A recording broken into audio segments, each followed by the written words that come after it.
Good evening all and welcome. Tonight I have a collection of ghost stories for your listening pleasure, so buckle up because it's time to get comfortable and let the darkness take control. Around the age of 3, I would have nightmares every night. Upon waking up, I would sit up in my bed, and in the doorway was a family of 3 standing and looking at me. A mum, dad, and little boy. They all wore old-looking clothing, and the mother was in a dress that had a poofy bottom. I would always get really scared and cover my eyes, but when I would peek through my fingers, they would always be coming closer, eventually right next to my bed.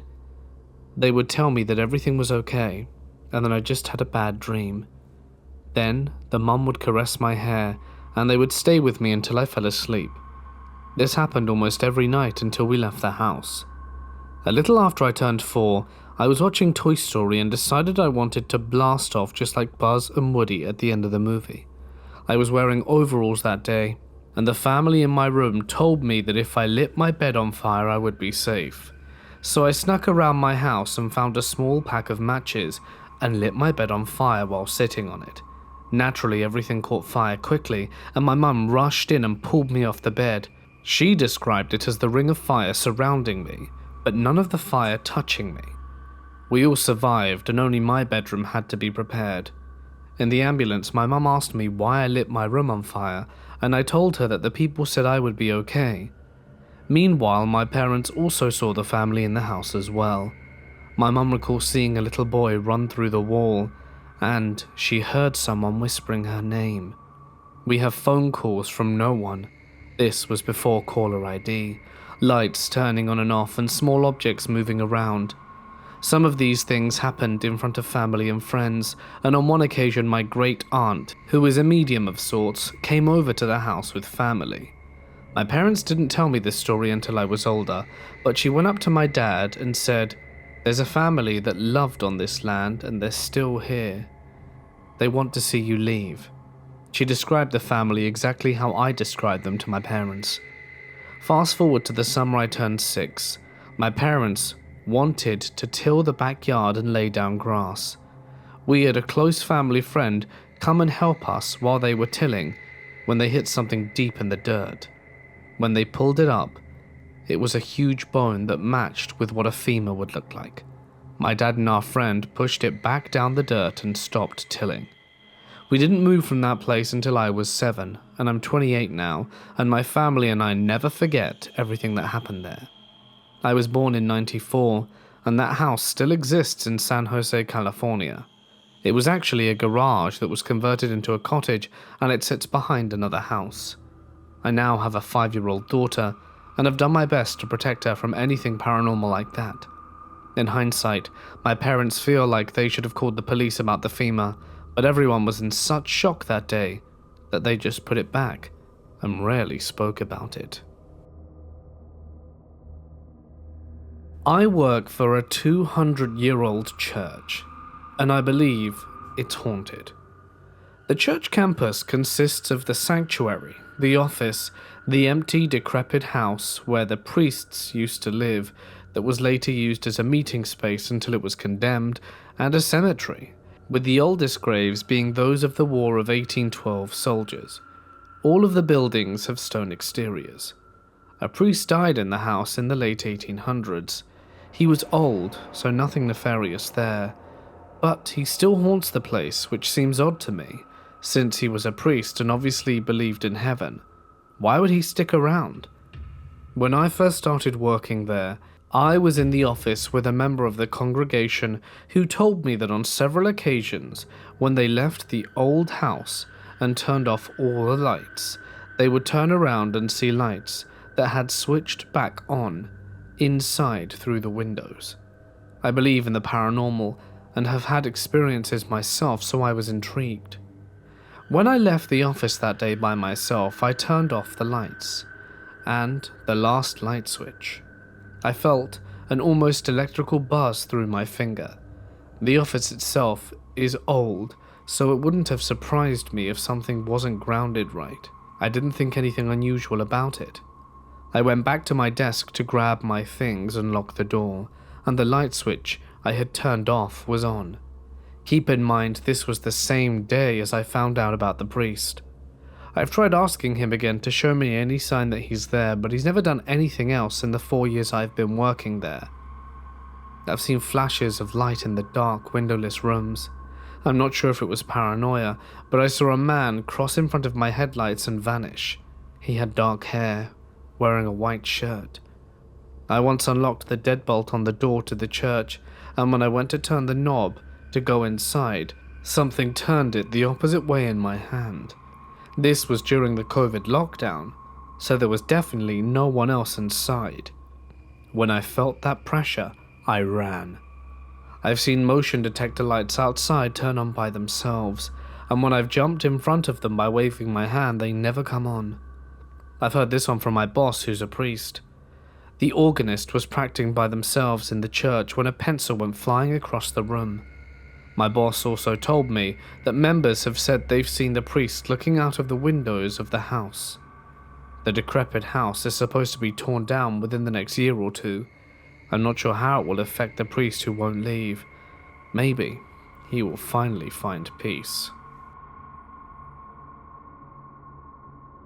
The first 8 years of my life, my siblings and I were raised by my grandparents in Hopkinton. They lived in a very old, historic house built in the early 1800s. It was said that Lincoln's former maids were the first to occupy, and records show that in the early 1900s, a woman had died from a fire in the attic. I absolutely loved growing up in that house, but Nana hung all the old photos of the maids throughout the house, and they looked quite spooky. One night when I was 5, I was sharing the king-sized guest bed with one of my brothers when I saw a white figure wearing a long dress and a bonnet appear in the entranceway, and to the right of the bed I said, "Papa?" thinking it was my first grandfather who had died before I was born. The figure slowly moved over to the bed and folded over the blanket and sheets as one might do when stripping the bed, exposing my torso to the cold draft. I instantly froze and looked over to my brother who was still asleep. I watched the phantom exit through the door and closed my eyes, terrified. I had a really intense flashback of visiting Florida when I was 2, but cognitive memory does not really allow for memories to stick from this age. In the morning I told my Nana and she laughed, stating I was being silly. I was so upset because I knew I'd had the experience.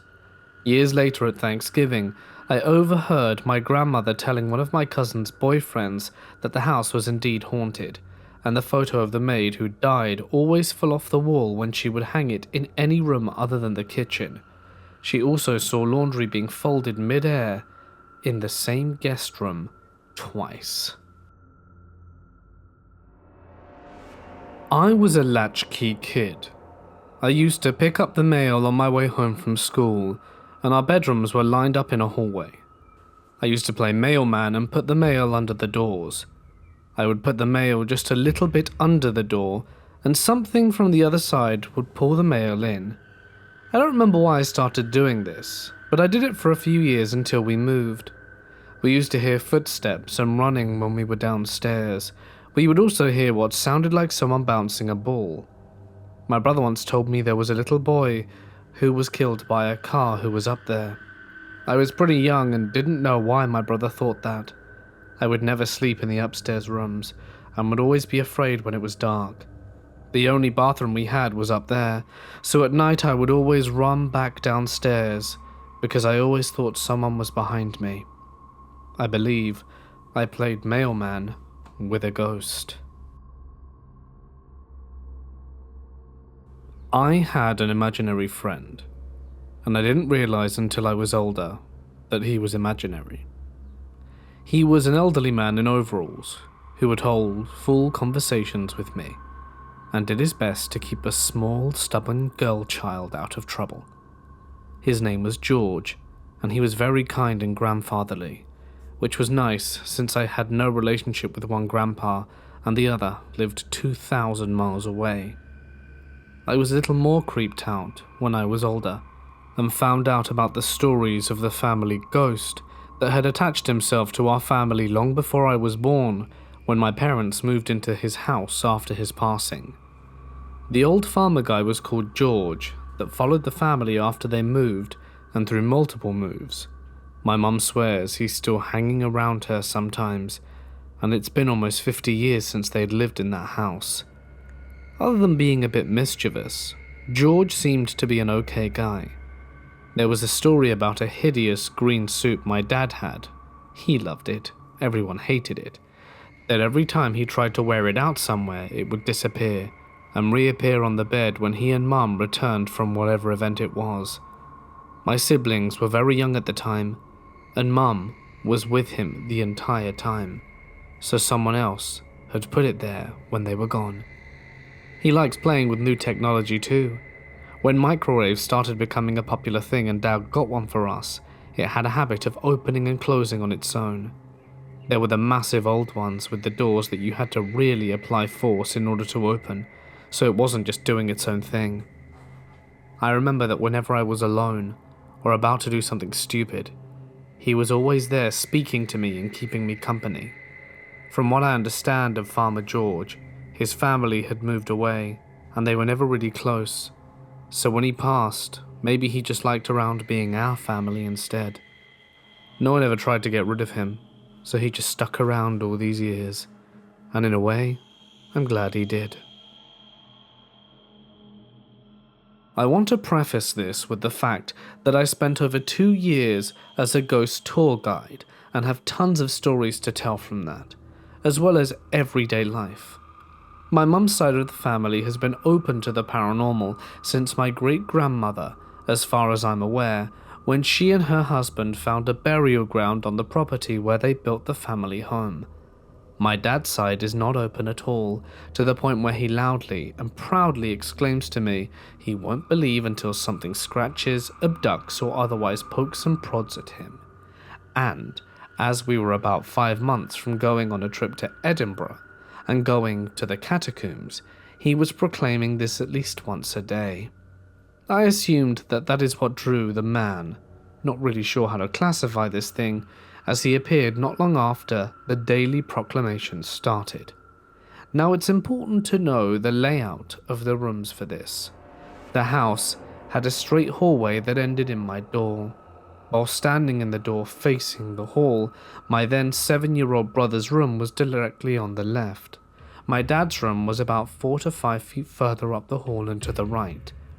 It was around 2:30 a.m. when it appeared. I woke up for seemingly no reason and saw the time by the bedside clock. I sat up, and while sitting up faced my open bedroom door. Standing there in the lit hallway was what I can only describe as this emaciated man. His limbs were too long, too thin, and overall just wrong. It's the only way I can think to describe it. I remember looking at him frozen and thinking that he looked like a jungle cat, crouched on those 2 long limbs. It had thin, oily, black hair that only hung to about chin length. Of all the things that had me terrified about this thing, the stretched skin, predator poise, and too big presence for a thing that thin, all of those things, nothing had my heart stopping like the smile. It was all the teeth. Too wide and just reinforced the wrongness of this thing. It never came to my room. It did go to my brother's room that night. It came again to my door for the first 2 nights, round around the same time. It never went back into my brother's room, but it did start entering my dad's room.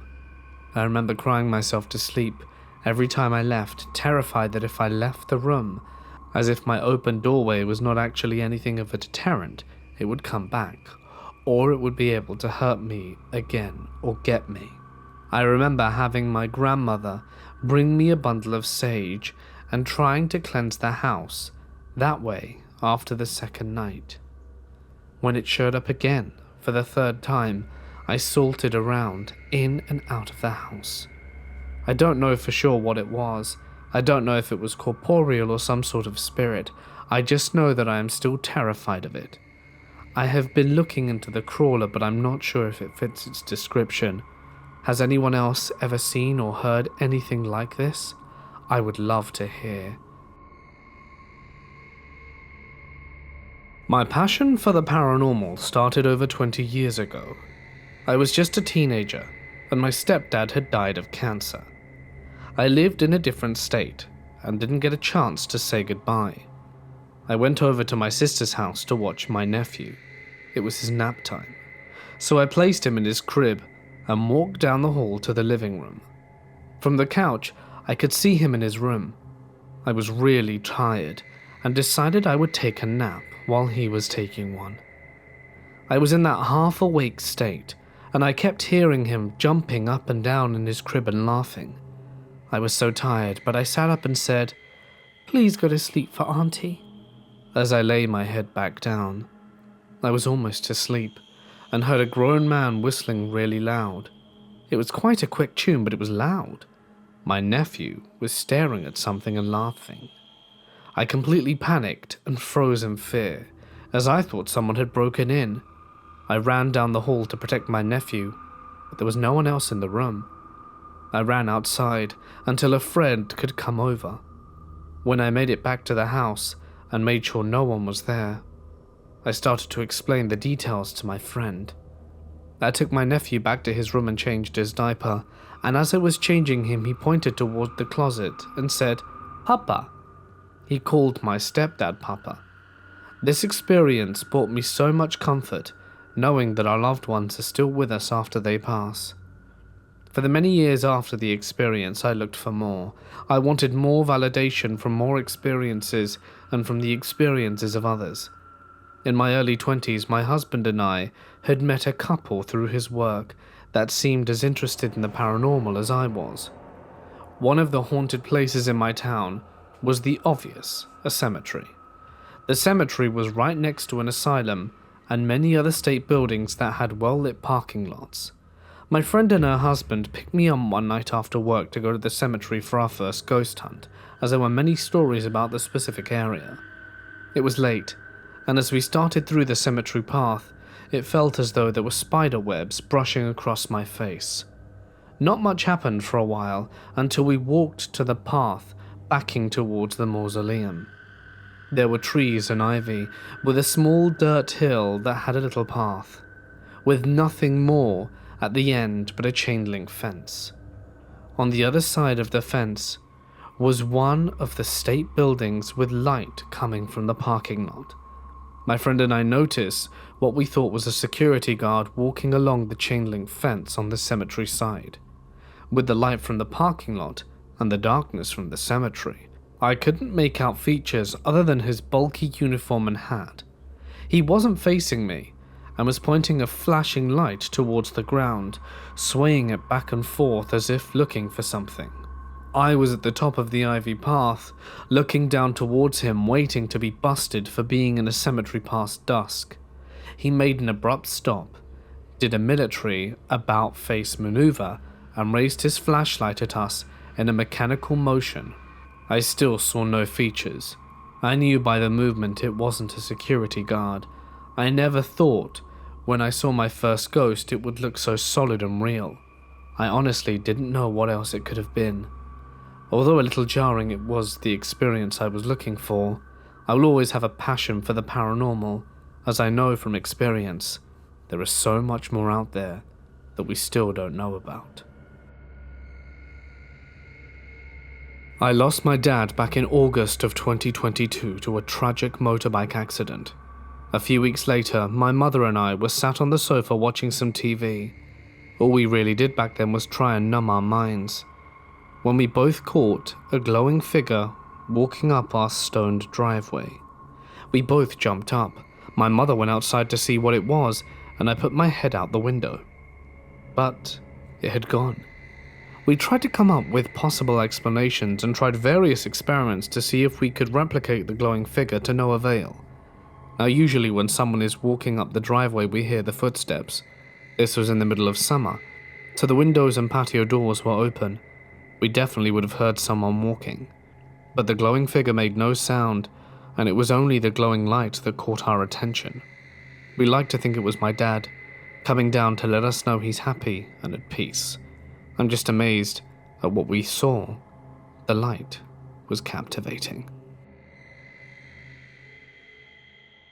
My dad passed away from alcohol-related illnesses in 2014.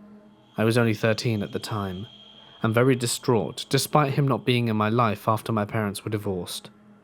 I remember feeling angry and resentful towards him for not being there for me, but at the same time I couldn't shake the feeling of loss and sadness. A few days after the funeral, I was lying in bed, staring at the ceiling, unable to sleep. I couldn't stop thinking about my dad, and all the things we could have done together if he'd have been there more for me. Suddenly I got a very eerie feeling, but comforting, surround me. It was as if someone was hugging me from behind. I could feel their warmth and love. Whatever compelled me to open my eyes and check my surroundings, I will never know, but I'm glad I did. As I opened my eyes, I saw a translucent figure standing in my open closet. I left it open because my cat at the time had a bed in there. The figure was leaning up against the side of the door, before making a waving motion and vanishing into thin air. I remember feeling a mix of fear and awe at the sight. I couldn't believe what I had just seen, and I remember passing out soon after. I didn't remember those events until the next day at school, and I was hesitant to tell anyone because of how crazy it sounded. But the memory of that figure stayed with me, and I couldn't shake off the feeling that it was my dad saying goodbye. Years later, I heard similar stories from other people who had lost loved ones and experienced supernatural encounters. It gave me comfort to know that I wasn't alone, and that my dad was still with me in some way. Although the memory still tends to send a shiver down my spine, it also brings me peace knowing that my dad was watching over me, even if it was from the other side. We had a neighbor that we treasured dearly, but she had to move and ended up giving us this beautiful blue rocking chair that had been in her family for years. She had no family living nearby, so she chose to give it to us. My mum decided it would look good in our living room corner, in between the kitchen and living room. Oddly enough, the chair was in the same location as when I heard the tapping noises by my head at midnight. Around the time we received the chair, I had moved from my pink room to my blue room, since I would occasionally change rooms due to weather or how heavy the atmosphere in the room was at the time.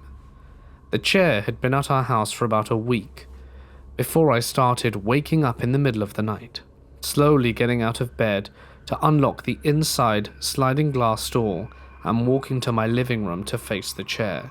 Once I was there, I would see this black cloud-like mist that resembled a fog machine. I would blink a few times, only to look over and see a figure forming. It was my dad. Now I wasn't scared, but I was confused. Why was my deceased father sitting in front of me appearing as this black smoke? My little mind couldn't wrap my head around it. This routine continued night after night. There had been a night or two when he was a see-through blue mist with a person on his lap, hugging his upper body. I would eventually tell my mum that I thought it was his girlfriend in the afterlife, since he couldn't have mum, even though my mum had been filing for divorce when he died. Originally, I hadn't planned on telling my mum because she was more scientific. There had to be physical proof for something to be happening, plus I was a kid, and didn't think she'd believe me since we'd had paranormal conversations before. After a while though, my dad wasn't really my dad, but this distorted figure that you could feel the negativity bounce off and just surround you in fear. The first time I saw this, I immediately turned around and headed straight to my blue room, locking the sliding glass door, pulling the curtains all the way closed, and flew under my bed covers like the kid that I was. I really didn't want to hear "I'm gonna get you" over and over anymore. I just wanted to be left alone. 3 nights of this and I was finally sick of this thing in my house making me scared. It's bad enough I still had my lumberjack and trampoline nightmare. I didn't need to add another scare on top of that. I decided that I would face this thing with my metal baseball in hand, as I'd been playing baseball since I could walk, to let him know he wasn't welcome. Unbeknownst to me that night, my mum decided to watch television out in the living room instead of her bedroom. So seeing her daughter fly around the corner with her metal baseball bat made her scream like she was in a real horror movie and jump 5 feet out of her chair. At the time it was far from funny, but looking back I can truly say that I got a good jump scare out of my mum which is hard to accomplish. Since I decided to be reckless, I had to explain to my mum what the reason for my behavior was. In the end, her response was not what I would expect. "Why didn't you tell me sooner? We'll get the chair out tomorrow before nighttime." Needless to say, I was shocked, but relieved to know that my evil ghost dad would not scare me again, because there was absolutely no chance that we would ever meet once more. As a junior in high school, I had a bad habit of skipping classes with some friends of mine. They weren't necessarily bad friends, but they didn't encourage me to go to the crappy school we had to attend. I mean, the school was literally falling apart from the roof, everything rusted or not working, and the teachers didn't want to be there as much as the students. You could tell it was a miserable place to be. It didn't help that we had our fire alarm pulled every other day, so we walked out onto the football field in 30-degree weather, and it was not my idea of a good time. There was this one day that I wanted to leave early with my best friend of the area. She would call herself British Emily because we didn't have any other friends from her area. She loved to stand out from the rest of the crowd. We ended up going back to my house and started getting ready for my professional pictures that I had later that night. Now, when I got home, I always set my keys in our living room, so I don't lose them, because I only had one set at the time. My mother had the other set, and there was absolutely no way I was going to call her and ask for them. I set my keys down as normal. When we go to the house and started the dressing process, which took us, I'd say, a little over an hour. Most of this time we spent in the bathroom because we needed the mirror for makeup in our hair. If we weren't in there, we were in my bedroom getting clothes thrown around, trying to find something that would make us boost our confidence for the photos. Once we started finishing up, and we had an hour or two before leaving, we decided we were going to run to the store and just go from there, but what we hadn't connected on were my keys vanishing. We were completely dumbfounded, because neither of us had moved them, and we were even backtracking our steps to see if we'd put them somewhere differently for any reason. Nothing. My friend mentioned that my house might have a key-stealing ghost that likes to play games. I laughed it off, knowing that this house is prone to these kind of things, where items go missing without any reason. Around an hour later, we were a bit panicky because we were running out of time, so we checked the weird hiding spots that you wouldn't expect. And yes, we even went outside to see if we'd dropped them. Somehow, we got back in the car, and an idea to check my mum's room, since that was the only place we hadn't looked, came to us. We get to the room, and start nicely ripping it apart. Another 45 minutes in, we find my keys in the upper right-hand corner of my mum's closet. Even as a kid, it was an extremely hard spot to get to. There is absolutely no space, and it's pitch dark, so finding my keys there was mind-blowing. For a moment we kind of just stared at each other. My friend began laughing and says, "Well, I don't think your dad wants you to go," since she knows about my relationship and history with my dad. Still to this day, 16 years later, my friend and I have absolutely no idea how those keys managed to grow wings and get to the back of my mum's closet. If it was my dad, that was one way to prank me. But stay away from my keys in future, Dad. Many moons ago, long before I met my ex-wife and relocated to Kent, I used to work alongside my Uncle Leslie. He resided in the council flats in London's Dockland area during the 1990s. The construction of the Jubilee extension of the London Underground was in full swing, unearthing forgotten graves and archaeological finds. Among the construction site was Canning Town Station, a new addition to the Jubilee line. From the beginning of the construction phase until well after its opening, a series of peculiar events unfolded, witnessed by numerous neighbours residing in the ground floor flats. It all began with taps on windows and internal doors, occurring at random times during the night and persisting for months. These eerie phenomena were followed by the sound of footsteps both inside and outside the flats, which continued intermittently over the course of several months. As construction progressed, the activities took on an even stranger nature. One fateful night, a Victorian gentleman was spotted gazing into the front room window. This incident was soon accompanied by audible conversations and sightings of multiple apparitions. These ghostly figures appeared not only within people's homes, but also outside, often peering through windows. In a remarkable instance, a Victorian chimney sweep materialized through a wall and dustbins, interrupting a drug deal and causing both the dealer and the customer to flee in fear and straight into the waiting arms of the police. Victorian women were observed on random street corners and in green spaces, while a man wearing a top hat was seen to be peering into bedroom windows. There were reports of the police being called to handle an intruder, donning a bowler hat and a leather apron, who mysteriously appeared in a family's bedroom. In another incident, a couple engaged in intimate activities was startled by the sudden appearance of a Victorian woman beside their bed, leading the boyfriend to make a hasty escape through the window and later face charges of indecent exposure. As the construction work on the station progressed, more and more of these ghostly encounters took place, with apparitions from various time periods making their presence known. Then, one day, it all stopped. In my opinion, the construction work had disturbed a burial ground, bringing forth the spirits of different time periods, given that the Docklands area had suffered heavy bombing during the Blitz in World War II. It's likely that the construction activities had unearthed buried rubble and debris from that era. The local park had even been featured in an episode of Time Team, when they uncovered a lost street, further indicating the area's rich historical significance. I'd like to share my story, but need to give you a little background beforehand. Growing up in my parents' house, we had the largest cemetery in town directly behind our house. To give you a picture, there was my house with a 6-foot wooden fence and then a copse of pine trees, which was cemetery land.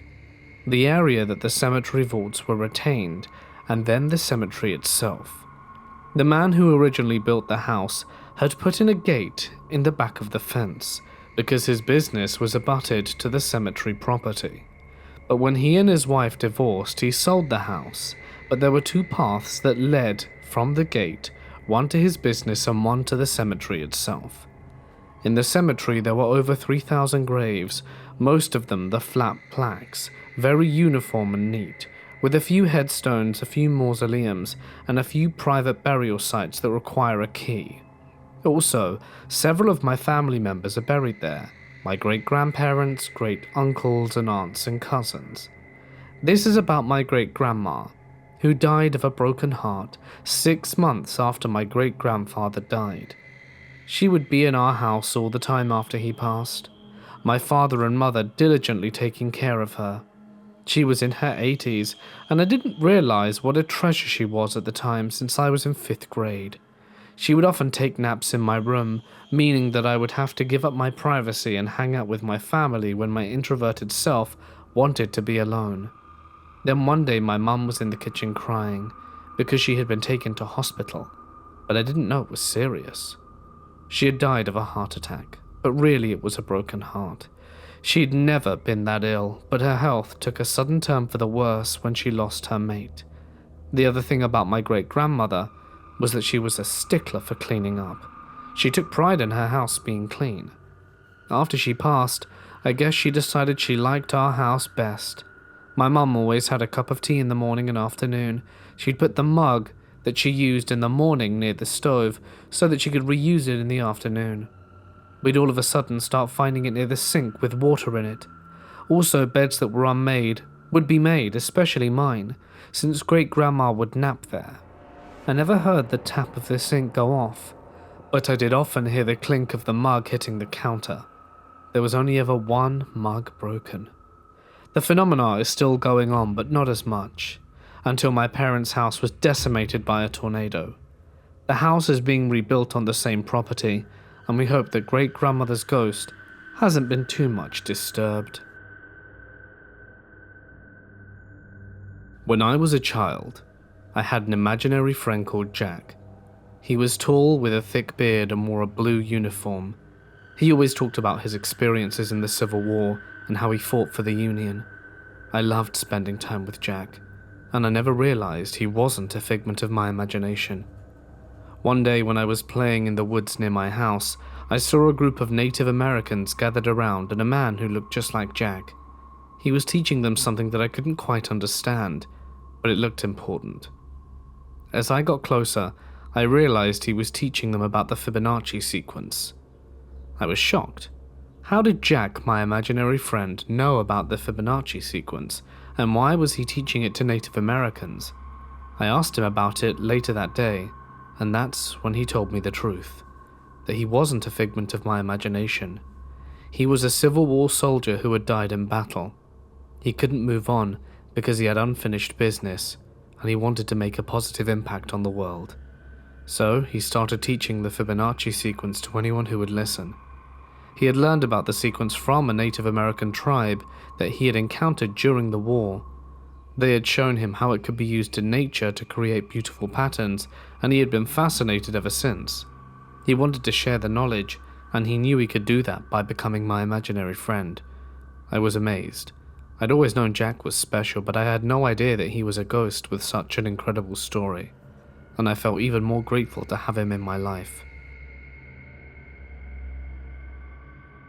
My brother had this vivid memory of when he was 2 years old. He was climbing up the stairs of what was then my grandparents' house and seeing 2 sets of clothes floating at the top. As in, there were people wearing them. Who were wearing them were invisible. What were they doing waiting at the top of the stairs? They were just watching him. One of them sort of moved its arm and sent my brother tumbling down the stairs. I don't remember hearing him cry or fall, and he always used to sort of dismiss it as a weird childhood false memory distorted by time, and him being 2, despite it being so weird and vivid. Occasionally he would wonder if there were any ghosts. Years later, when he was in high school, our dad picked us up and a friend from a gig and we were drunk. My brother was telling the story, and I could see my dad slowly nodding. The next day, my dad walks into my brother's room and says, "Those weren't ghosts. Those were demons." Apparently, my dad would see things he thought were demons when he was a kid or teen, but he did have a nervous breakdown when he was 9 because his parents were messed up. When my mum first met him, he would say stuff like how he would bend spoons. Growing up, I don't recall my dad seeming all that into the paranormal other than the odd ghost story. But around that time, my dad said the demon line to my brother. He seemed to be getting back into the paranormal stuff again. Like once my brother woke up to him sitting across from his bed chanting something at him, and he seems to hint at past lives as well. A few years later though, he seemed to distance himself from that sort of stuff after seeing a therapist, and it seemed to indicate he may have been going through a bit of a breakdown at the time with all the stress. And as far as the demon stuff when he was a kid, he seemed to now say that aside from the nervous breakdown, he may have had a bit of mercury poisoning from whatever my grandma used to preserve the shellfish they caught and ate with. That might have caused hallucinations. I'm not sure where he stands on all of this stuff, although he does believe in some paranormal curse-type energy over our family. We have to fight. He calls it the heebie-jeebies. I had a long talk with my dad last night about the house I grew up in. I lived there from about age 6 to 15. I'm 21 now. Apparently the previous owner was a recluse and mentally ill. He chose to end his life with a shotgun in my bedroom, next to the window. There's a bleached spot there on the hardwood floor that I had always covered up with a chair. His brother would check on him periodically, but this time he didn't for about 3 weeks. Then came over and found him dead. My dad found this out after we moved in. He said a police officer came up to him when he was doing yard work and said, "Don't let the history of this place scare you. It's a beautiful property."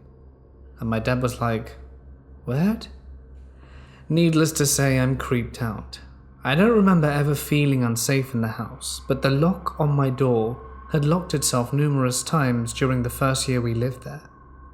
I vividly remember being locked inside there with my friend one day, and firefighters had to come and pull us out the window. After that, my father just straight up took the doorknob off, so I had no doorknob growing up. There were also crosses above my sister and I's door that I never really questioned, but apparently my dad had a priest come over and bless the doorway. This affected my dad a lot. One day he was doing roof work on a ladder right outside my window, perfectly in control, when the ladder folded and slipped sideways and he fell 10 feet and almost died. And when my parents got divorced and my mum took my sister and I to live elsewhere, my dad lived there alone for 2 years. He said it got so disturbing he finally had to move. He said that when he came home from work at night through the basement, it would reek of smoke. The man was a smoker when alive. The scent was so strong, he was convinced on several occasions that someone had broken in. But then my dad would go upstairs and come back down as a test, and the smell would be gone. I'm just a little spooked finding out that I lived in a room where this had happened, especially since I had my own attempt in that same room. Just kind of a mind blow. Does anyone else have positive stories of this kind of spirit moving on after or something like that? I'm having a hard time processing all of this and really hope that the man is at rest now. Hey guys, it's Mort here, and thank you so much for listening. I hope that you enjoyed tonight's collection of scary stories. If of course you did, you can let me know in the comments. It really means a lot to hear your thoughts on this, so thank you guys. I personally love ghost stories. I'm looking for other topics. I know we've done a fair few of them in the last few weeks. I would love to get a few more different categories. If anyone has any submissions, they want to write stuff out, feel free to do so, and it could be in the very next video. I'd also like to give a huge thank you to my members and patrons whose names can't be seen on screen for their financial support. Thank you guys, and it really means the world to me. But for now, I think I'm going to leave things here. If you want more videos, they're on screen now. Until then, stay awesome, and I'll see you in the next one. Bye.